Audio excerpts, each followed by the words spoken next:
Welcome to the Empowered Living Zone, where you can create the life you crave. With me, Dr. A, as a psychologist for over 30 years, a transformational life coach, and an expert in self-empowerment, my life's work has been inspired by the beautifully powerful resilience of the human spirit. We will share stories and successes of people who have not only overcome personal adversity, but have used their traumas and hardships courageously as a springboard into greatness. Create positive transformational shifts on your way to achieving phenomenal success. Get ready to level up as you move beyond the challenging terrain of your life's journey into the empowered living zone. Ignited by spirit, fueled by purpose, and guided by vision, the Empowered Living Zone show starts now. Hello, everyone. I'm Dr. A, and you're listening to the Empowered Living Zone at Transformation Talk Radio. And with me today is my guest, Dr. Pat Baccili.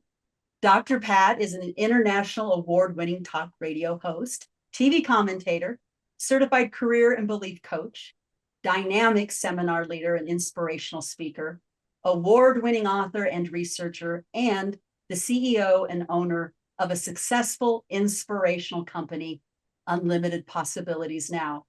Dr. Pat is well respected in her various roles in the human potential field, and she's received numerous awards for her empowering message on the radio. I'm deeply grateful and honored to have Dr. Pat join me today. Welcome, Dr. Pat. It is so great to be here. I am glad we're continuing the conversation and bringing this forward, because it is really the point of contact today for so many people to really understand this. And, part of this too, when I think about what we talked about last time, and you're going to recap that for us, but we're going to talk about, this idea of stepping out into the world and really looking at, did I really get it wrong? Did I get it all wrong?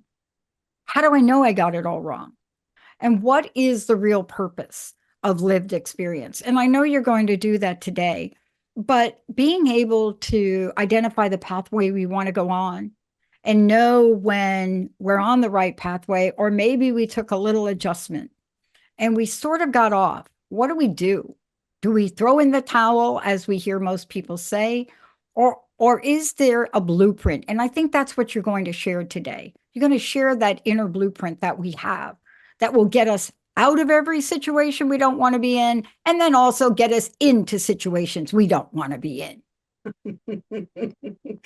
Thanks, Dr. Pat. And, of course, I don't think I'd be doing what I do for a living if I ever believed in throwing in the towel.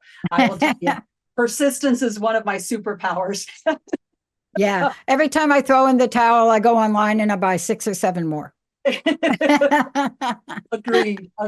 Quitting is not in my vocabulary. Yeah, I get it. But I do. It's interesting. I decided to make this a two-parter. And the reason I wanted to make this a two-parter is because even though this is the last part, the last element of my self-empowerment equation, the recipe, it's definitely not the least. And it's a really important element. And I want to make sure that my listeners really understand this. And as you said, Dr. Pat, this really is the point of contact. This really is the point of contact. And I want to make sure that we all are on the same page with what this means. And this whole idea of the last element of the empowered self-empowerment equation is called lived experience or experience. And, I want to do a quick recap of what we covered last week, just for clarity's sake. And what I mean by lived experience is that, we have lots of things that are happening. There are events, there are people, there are things, there are places. There are all these things that happen outside of us. And yet they're just things. They don't become experience until we actually take them in. And we take them in our being, and we experience, we feel them. We often hear this phrase, felt sense. And felt sense, I want to make really clear, is not just feelings. It's just not emotions, but it's also sensations. Our bodies do a lot of things in response to stimuli or information that's outside of us. So we don't have experience until we take it inside of us and we actually experience it. And feelings or emotions are a part of the felt sense, but there are other things happening like sensations in our body that is also part of the equation of lived experience. And in some ways, you can kind of think about this as our own personal GPS system. You know, our bodies are our own personal GPS system, you know, and a lot of times people aren't connected to their own internal being. And this can be problematic when it comes to personal power, because, you know, our power comes from the capacity to choose. And if we don't know where we are with something, we don't know how we feel about something, we don't know its impact on us, it's hard for us to choose purposefully and powerfully. Does that make sense? Yeah. And I think for so many people, and I think I can't remember which show, but we really made a point, a very important point, that awareness, you have got to have that in your wheelhouse. Now, why sometimes, to your point, Dr. A, why sometimes we don't want to turn the awareness light bulb on? Why is that? Well, we can talk about that today because it's the same reason you don't want to put your hand in a flame, a hot fire, right? Because sometimes when we put awareness on, we turn that light bulb on, the vision is revealed. How you see the vision, though, is what we're talking about today. Gosh, I failed all the corporate assessment tests. You know, like you and I work with we work with businesses, right? We go into business. So we can't talk about our clients, but having been on the other side of that, all the tests they give you, according to the experts, I failed. I failed the Myers-Briggs, too much of an introvert to be of any help to anybody. But here's the one that I failed. I'll never forget it. It's like the big class with the Rorschach and, you know, like they give you, you know, like you're in that big team environment, they give you that, and they give you the half glass full question. So they give you that and everybody fills it out anonymously. So everything's supposed to be anonymous, except they get my answer. And then they want to know who did this. So they ask the question, what do you think? The glass is half empty or half full? And I write, I don't even understand the question. Why would anybody have a glass that's half of anything? I said, you get a glass. You want to fill the glass. You want the glass to be full. I said, would you, I went into a little story. I said, who goes to a bar and says, give me a half a glass of beer? And I went on about it. Honestly, I just didn't understand the question. I didn't come from that. I was raised in a family that wouldn't have been an option. But to your point, this is the lived world. This is the world we live in, and we get questions. And so they had to call me out. And an anonymous, so this is why consultants really don't have good reputations, right?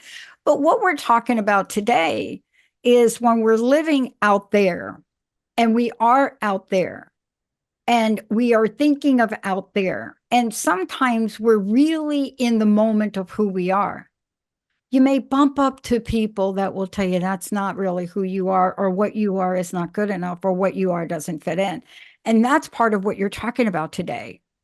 You know, you have to be able to talk about a conversation where each of us gets to be who we are, even in the world of half glasses, half empty, half full. And then you make them explain what I think is the most ridiculous question on the planet. And of course, then they don't want to promote you.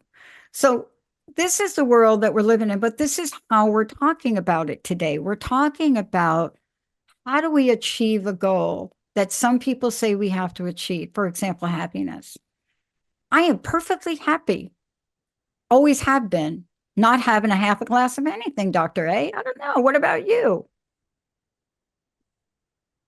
Oh, I love it, Dr. Pat. I love it. It's interesting. There's a number of things that you brought up here. Um, we don't really know who we are, and we don't know what makes us happy without going inside, right? We can't always be focused outside. Right. I like to use the analogy of the chocolate cake. Most people love chocolate cake, right? And I use the analogy, okay, let's say you love chocolate cake and you're down to your last slice of chocolate cake. And you have an option here. You can scarf it down, okay? And when you scarf it down, you're really left wanting more. Or you may savor every single bite of that chocolate cake.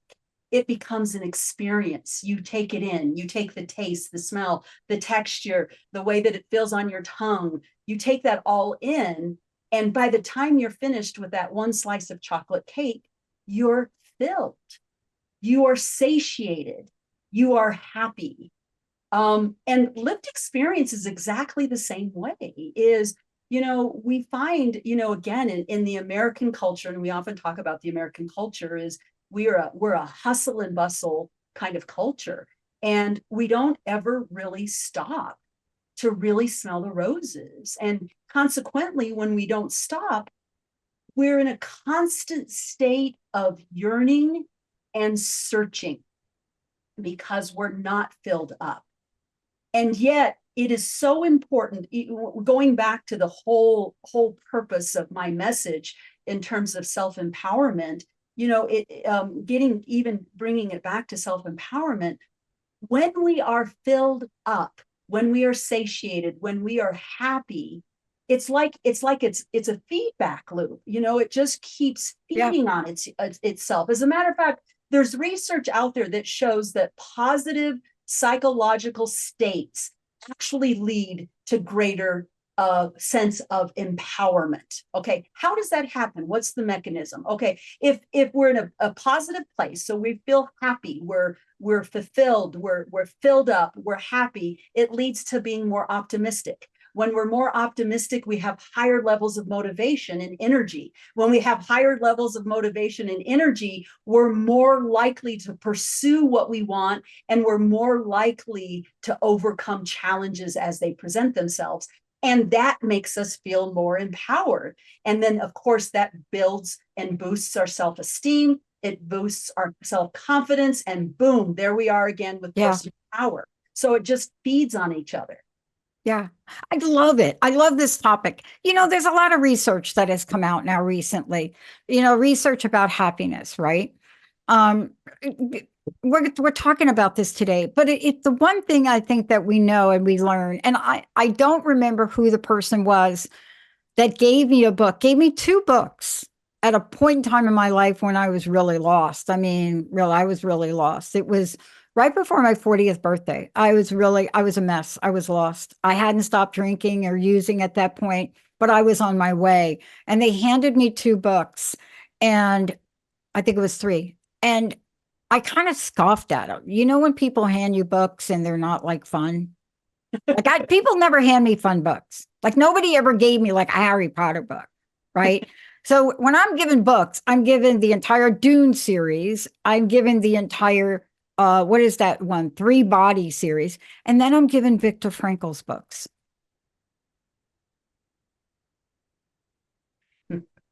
Yeah, Yeah. Viktor Frankl. Google him, folks. You see, you can give me a lot of studies on research, and you can give me a lot of books, but give me the book by Viktor Frankl.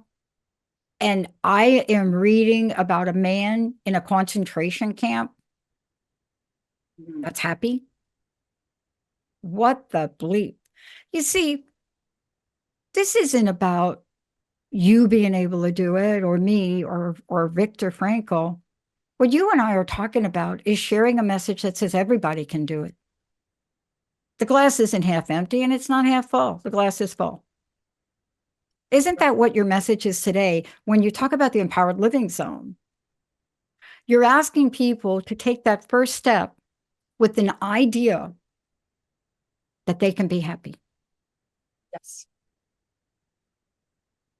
Well, and not only that, Dr. Pat, is that not only the idea that you can be happy, but it doesn't matter what's happening outside of you. Look at Viktor Frankl. My goodness, he's in a concentration camp. He's starving. It's miserable. It's hopeless. It's desperate. And yet he found meaning. He found purpose in life in such dire circumstances. I'm curious, Dr. Pat, what was your take home with with that book? That is a powerful book. If you were to give it a one-liner, a bottom liner, what would you say it would be? Well, let me talk about the man first, because I got intrigued with the man before I got intrigued with the book. I mean, clearly I did my research, and you have to go back before, you could Google. Now you can Google how fast your fingernail grows. All right. Right. But it's not, you can, but it hasn't always been like that. But I really started to look at Frankel. And you know what I love about this man? He did something I don't think that I would have been able to do. This is a guy that as a teenager corresponded with Freud. Did anybody talk to Freud? I don't know. But he started to talk to Freud, and he started to ask him permission to publish one of his papers. So you see, I love this about this guy, because even as a teenager, he didn't really care who Freud was. I'm sure he understood who Freud was, but here he is. And, he graduated high school and and this is the 1920s, folks, just to give you a perspective. We just need to bring you back in time. Time does not matter in a conversation like this, because in the world today, we're facing similar problems, right? But when you talk about this, what I loved about this book, and also he wrote a book about happiness. I don't know how many people know that. But when you read about this, what I was touched by was the horrific nature of his circumstance out of the gate. And he brings you back to it as if you're living it, but you can't. I mean, you know what I mean? And even to this day, people don't want to recognize the Holocaust. But when you think about what he did, coming from beautiful Austria, oh my gosh, hello, right? Just, he prepared himself. Here's what I love. His life before that prepared him to become who he was meant to become. And if you really looked at the Empowered Living Zone, you will see that he is a perfect blueprint to look at for how to navigate through that. Because that's the work you're doing, Dr. A. What you're doing is you're bringing out to the forefront, and you're saying, look, there is a method, there is a process, there is an intention to the Empowered Living Zone. And this, if we pull upon what we've learned from others, we'll learn, and this is my takeaway. Viktor Frankl is no different than you and me. And if Viktor Frankl could, this is my big takeaway. This was my takeaway back then. It was like, wow, if he can do it, I can do it. But I didn't have the tools to do it. That's what your show is about. You see, I knew I could do it, but I didn't know how to start. And that led me on a journey. See, that's what I love about somebody, some random person that somehow thought I could benefit from this book. I can't remember who gave me the book to this day. I have the book. But that book, and then the second book was Power versus Force. Sometimes my friends look at me and I will never get the Velveteen Rabbit. That will be not a book they will give me. But the takeaway was, he did it. I can do it. That's the takeaway. That's why we're doing this show. That's why we use these examples. Don't you think? That's why. Absolutely. Absolutely. And, you made a very important point, Dr. Pat. We're no different. We're no different than Viktor Frankl. We're no different in the sense of, when you think about, and boy, I couldn't recommend his book highly. That's one of the must reads in a lifetime, right? In terms of its impact. When you read that book, what you realize, or what you see in his words, is his search was not outside of himself. Yeah. I mean, it just gave me goosebumps when I said that. I got him too. I got him right here. Yeah, I got him here. He lost everything. Yeah. So people ask me about coming out of the other side of COVID. And I want to get back to this, because this is what we're really talking about today. If you don't know who this man is, please just go online and Google him. And it's Victor with a K. But many people don't know what he lost. This is a guy 9 months after his marriage is sent to a him and his whole family, it wasn't just him, was sent to a concentration camp. His father died of starvation there and pneumonia. I think they're all in the 40s, 44, 43, 44. This is a man, all of his surviving members were sent to Auschwitz. And so here we are. His mother and brother were murdered in the gas chambers. I mean, I'm not kidding. You don't make this up, right? And then his wife, Lily, no, not Lily, his wife, Tilly, I think Tilly died later. How? How did he find meaning? But that's what today's show is about, because we are looking for something on the outside of us. Social media is a billion-dollar industry that's based on looking for things on the outside of us. And I'm not saying that's all wrong, because sometimes, Dr. A, don't we need a reference? Don't we need a point of reference? But the real change and the magic, that starts inside, doesn't it? Absolutely. That's where all the power and magic is in the inside. And his book is a perfect representation of that truth. And what we're going to do, we're going to take a quick break right now. And when we come back, we're going to talk about how we as Americans, we lose our personal power because we are so focused on what's out there instead of right here in here. You're listening to the Empowered Living Zone with me, Dr. A, and Dr. Pat, and we'll be right back.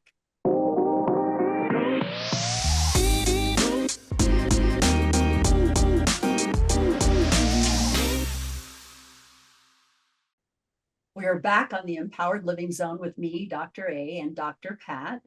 If you'd like the opportunity to work with me personally, or you'd like to hear more about the Empowered Living Zone or psychosocial, psychospiritual transformational coaching, you're welcome to reach out to me via website at www.empoweredlivingcoaching.com. That's www.empoweredlivingcoaching.com.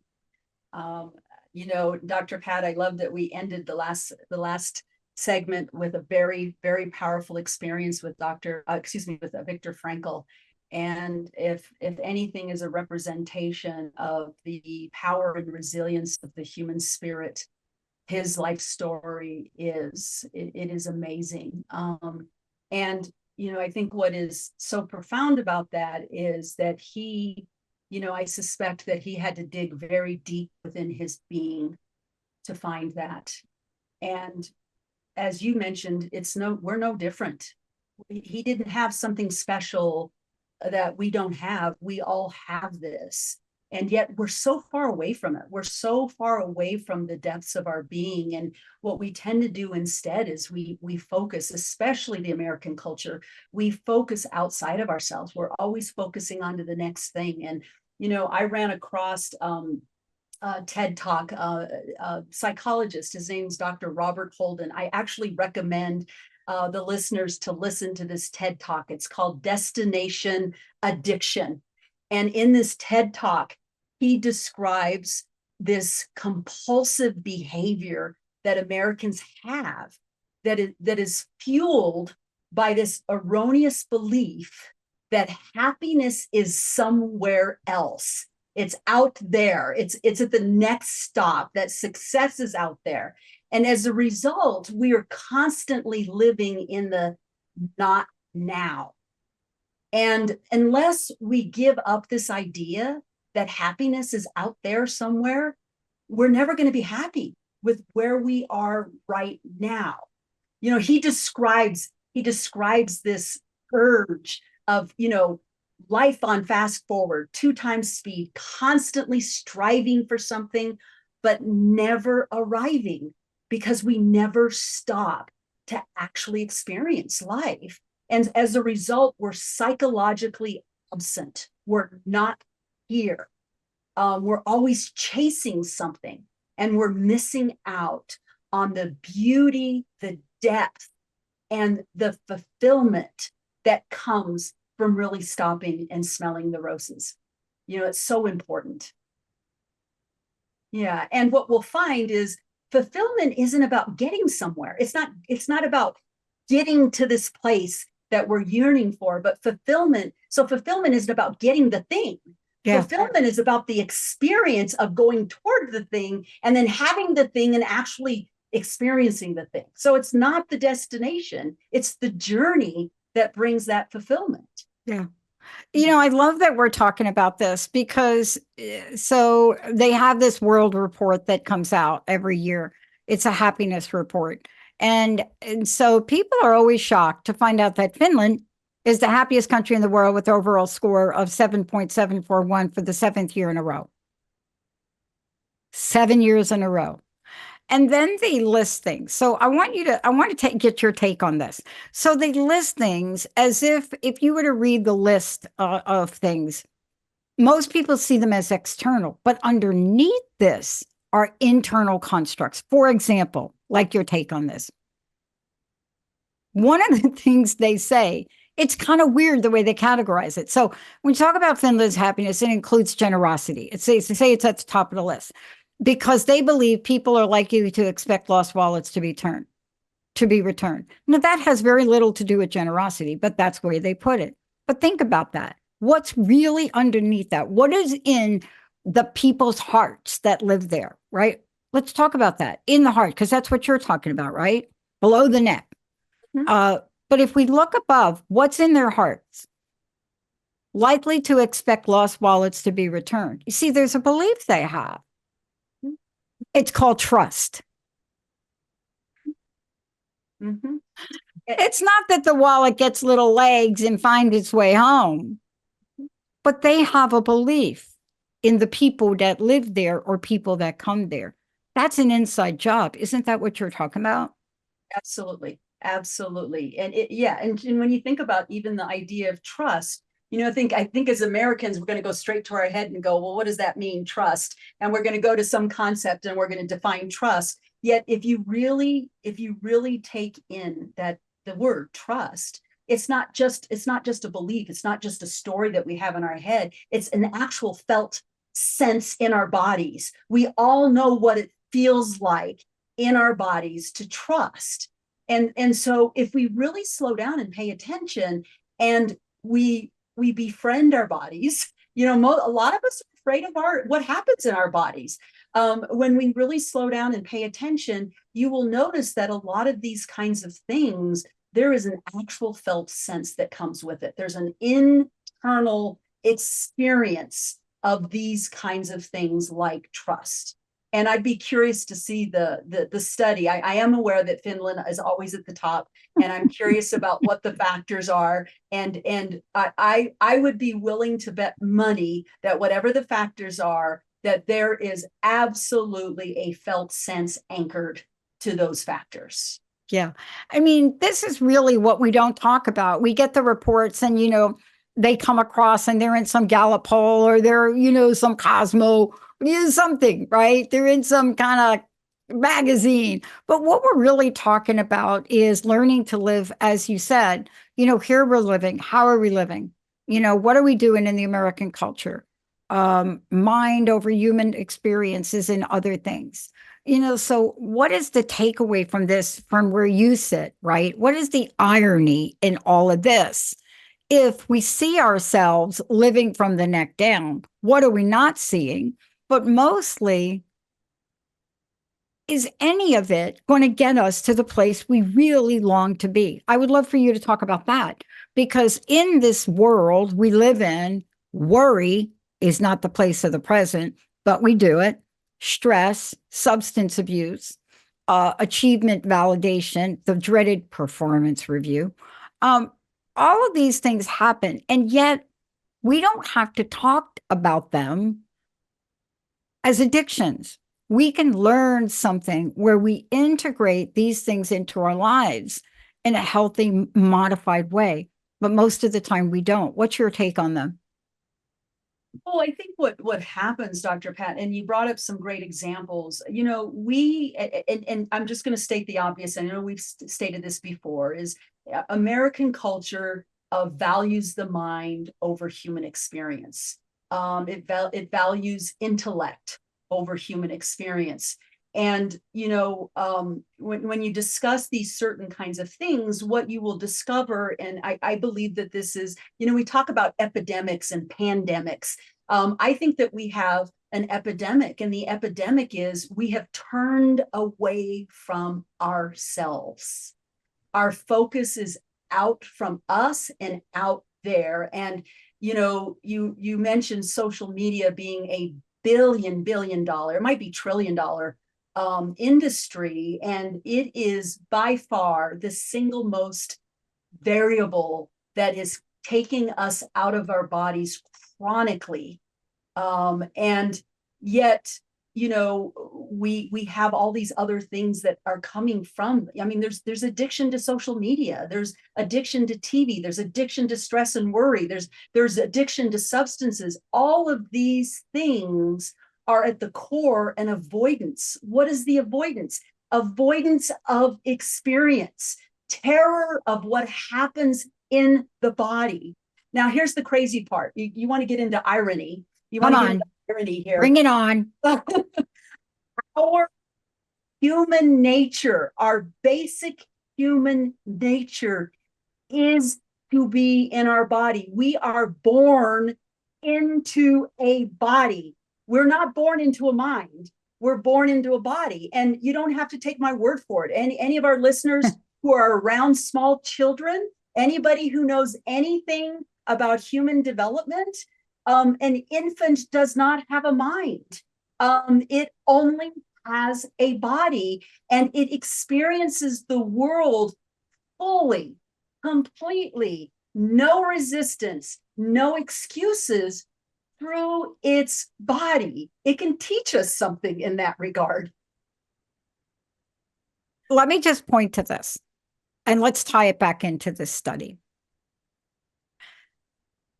The study talks about nuances. See, I love when people do study and then they talk about nuances, because the nuance is where the gold nugget is. But they also broke this down by generation. They really had to break happiness down by age, and they go through a big, y'all can get the study online. But there's one thing they talk about that they attribute the rise in happiness to. And it's not going to be what y'all think. I looked at it and it made sense to me. It's called benevolence. And they talk about benevolence by generation. So let's talk about what you're talking about and this word, the body, right? Not the mind. Let's just stay with this. What did this mean? So their deal is they discovered that the COVID crisis led to a worldwide increase in the proportion of people who have helped others in need. Physically helped others in need, not mentally. I mean, I don't know. They could have done, but they physically did something.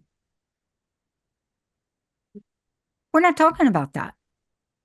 However, let's talk about it. Any program you go to recover from any addiction, which we mentioned, I don't know what y'all are doing or how you do it, but I will tell you that anybody that walks through the doors of a 12-step program, one of the first things you're going to get service. They don't want to hear from you. They want you to, back in the day, okay, I'm going to date myself. Back in the day, your job was to go in the alley and pick up all the cigarette butts. That's one thing. Or clean the bathrooms. I mean, why? Why were they getting you to use your body? Why were they doing this? Why does this study call out that the increase in benevolence has been largely for all generations, all of them, but for those born since 1980? What? So stop dissing the millennials. Now, stop. You see, the most horrific of situations, which we see COVID as being, well, actually, I think in my lifetime, the worst was the economic downturn, which we never talk about. But when we talk about this, how did this kind of support in an environment, Dr. A, I know you have to answer this question, but COVID shut us down. So how did this show up? If you can't be around people, how did this thing show up? What happened? What got triggered that out of the gate, people born after 1980 boosted up their care for other human beings and drastically influence this happiness report. We should do a whole show on the report, don't you think? That would be really But interesting. think about it. You're talking about the body, Mhm. Mhm. but we so much emphasis on the mind. And I'm not diminishing mindset because that's part of the equation. I'd love to know what you think when we come back from break because it's a little shocking. Do you know they attributed 6 lines to this little blurb? You'd have blown right by this if you didn't read the report. That's Is it crazy. just me? Am I like a little crazy? Um, I think we should take a little break and then come back and really let's talk about the rest of this because part of this is how does the body focus on sensation?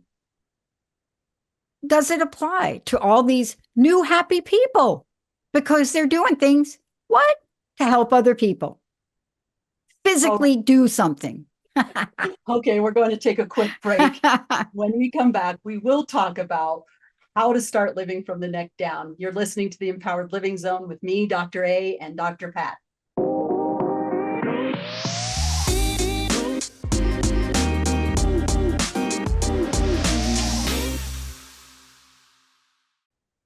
We're back on the Empowered Living Zone with me, Dr. A, and Dr. Pat, and we're going to just dive into this neck down stuff. But before we do that, Dr. Pat, I do want to follow up on your question at the end of the last segment is, what do I think was going on? I think it's interesting. I want to highlight, and I want to make sure that I heard it accurately, and I want to highlight this for the listeners. What I heard you say that one of the major findings of this study was that increased happiness came from COVID and that there was more benevolent behavior, particularly for those born after 1980. So did I get that right? Yeah, that's the way they presented it in their very short overview. And you got to dig deeper to really get it. But they called it benevolence by generation. And it led to, they call it a worldwide increase in the proportion of people who have helped others in need. You that's what they're talking. They call it benevolence, right? But it's what you said. It's people in the COVID crisis, people got back to their nature, which was to love and to help, right? That's why we're still, people always ask, well, they don't ask. They don't ask, why are we still here as a species? Can you imagine if people of certain tribes kept the secrets of healing to themselves and didn't share it? I mean, these are the things which we're known for. Humanity has been known for before we were known for other things, but we were known for the survival of ourselves through collaboration, yes, and war, but through collaboration, through the things that we could share. This was shocking for them to see the increase very large for all generations, but especially for those born since 1980. That's really powerful, Dr. Pat. And it's interesting because I think about my own experience of COVID. And I would say that I would put myself in that same category that COVID actually got me closer to myself and a greater sense of what was important and what was more meaningful to me in my life and greater purpose and joy. And so my theory would be, well, what was the mechanism here? What happened? And I think what happened is the external world was closed off from us. We didn't have all of the things to take our attention. We weren't continually and chronically distracted about the next best thing. We kind of hunkered down. And I think what happened is it had us go into our basic nature. And what's our basic nature? I mean, at the core of our being, we are joy. We don't have to find it. It's in us. At the core of our being, we are love. Altruism is our nature. We are connected. Community is our nature. And we have gotten so far away from it. We've gotten so far away from our humanity and our human experience. And I think COVID brought us back to that to some degree. Yeah, I think also when we think about this, and they're very the research is very heavy on looking at different ages, but there's a missing link here, and I want to point to it. The missing link is this generation of people, and they say since 1980, I think they're making a general reference, right? And if you fast forward and you look at where the people born in the 80s are sitting today, right, in the world. So let's take a look at what they've gone through. Let's start with 9/11. Let's start with who were you during 9/11? So let's start with that. Then let's go to the worst economic downturn we've ever had. What did they experience? What did they see their parents experience, right? So now you have this generation. I'm not saying there are not other generations, but this in particular, this generation was like being born during World War I and World War II. Because that same impact, if you were born during World War I and then you got hit with World War II, you came out of that with an absolute sure bet that there would be World War III. There was no question. You ever talk to anybody that went through that? I have. They come out of that and, they're building concrete shelters in their basement because that's how strong that belief was. But what did this generation believe? Why did they become so altruistic about this? What did those downturns, those global events have on them, especially those here? What happened? And then what did the COVID crisis, bring out in them? You see, this is the world of psychology that you and I love to explore, isn't it? Oh, yes. Absolutely. You got my wheels turning. But I want to make sure I stay on task here, Dr. Bat. But yes, you got me going on all of this. It's very fascinating to me. And we'll pull it back to the real experience of our humanness, right? And I do want to talk about, I think we are so far away from our humanness. We're so far away from our humanity that we don't know how to be in our bodies. And people avoid their bodies like the plague. We talked about addictions and avoidance and all these things that people do to get away from that. And I think COVID kind of slowed that down. And, what I can do for the listeners is take a few moments to teach them, to help them, learn how can I get back in my body? Because my body has everything. What's in my being, I am completely equipped. I've got everything in here, and I just want to reconnect with that. And I do have some recommendations. I have some golden nuggets to help the listeners get back into their bodies and be friends with their bodies, and rather than have their bodies be adversaries. And there are a lot of things that are available. Like for example, I recommend, and I started with this, I'll be really honest with you, I am a former in my head all the time person. And my first step into getting into my being, I actually was yoga. I could not quiet my mind down enough to meditate or to go deep within my being. And my first step was yoga. And I will tell you, it was powerful, because if I didn't stay in my body, I would fall. Or if I didn't stay in my body, I would lose my balance. And so it really trained me. And so that would be a great first step for listeners if they're interested in really getting back into their bodies, is to participate in some kind of body-centered activity like yoga, like Tai Chi, and it just brings the brain naturally. You don't even have to work hard at it. It naturally brings your focus of your mind into your body. It's a great way to get back into your body. Once you get through that gate, you can also look at meditation is amazing. And meditation, you can go into your body and just be with it. Pay attention, just notice. There aren't any right answers here. There are no wrong answers here. What do you notice in your body? What are the sensations? What do you feel? Tightness? Do you feel pain? Do you feel heat? Do you feel cold? And there's nothing fearing about that. It's just what our bodies do as a way to communicate. And you can take that a step further. Not only go to the sensation, but you can play with it. Again, like children, playing, open mind, beginner's mind. Go to the sensation and say, hey, if you had words, what would you say to me? What would you say to me? What would you tell me? What would be the story behind this tightness in my hip or something? And this is practice. That's all it is practice. And I recommend that listeners, commit 15 minutes a day. Just make a commitment. It doesn't have to look a particular way. There's no right way or wrong way to do it. 15 minutes a day. Close out the world. Turn off the TV, turn off social media, turn off all the stimulation, and just go within and just be with whatever presents itself. And I promise you, the body will cooperate. It is a willing partner. Well, you just answered the question. What is it about that generation that was cited and what you just shared What is the direct correlation between benevolence and your invitation to the body? It's simple. From 1980 on, we became known as the physical movement. See, this all makes sense. We don't have time to talk about it, but it'd be great to do a show on it. What happened in 1980? Olivia Newton-John, physical. Jane Fonda, fitness movement. Olivia Newton-John, the entire decade, that song was #1. So what if, hello, this is what if? What if that movement, which did continue, but there were people born, hopped in, 80s, 90s, hello, right? Beyonce doing crazy dancing. Physical increase in our physical attention to who we are. So it's not a mystery if I take everything you just said and the results of that report on happiness. Great connection there, Dr. Pat. Good. Well, you gave the answer. I mean, but this is something that all of you should really look at this.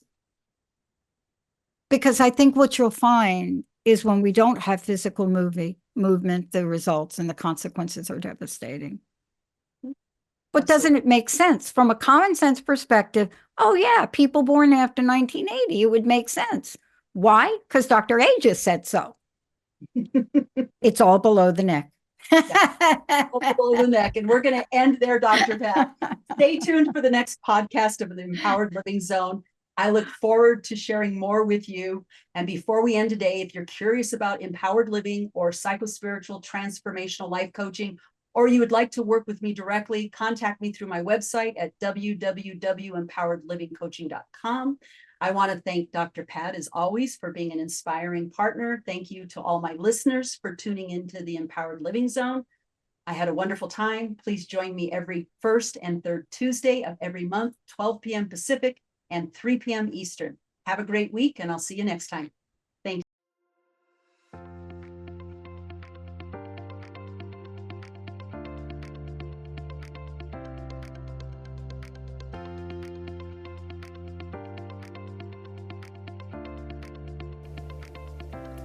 Thank you for tuning in to the Empowered Living Zone show with me, Dr. A, to create the life you crave. Tune in on the first and third Tuesdays at noon Pacific time on transformationtalkradio.com and get ready for another show. Say yes to creating positive and empowering change in your life and move beyond life's challenging terrain into the zone of success. Be ignited by spirit, fueled by purpose, and guided by vision in the Empowered Living Zone. For more information on how to do deep transformational work with me and to create the life you crave, visit empoweredlivingcoaching.com. That's empoweredlivingcoaching.com. See you next time.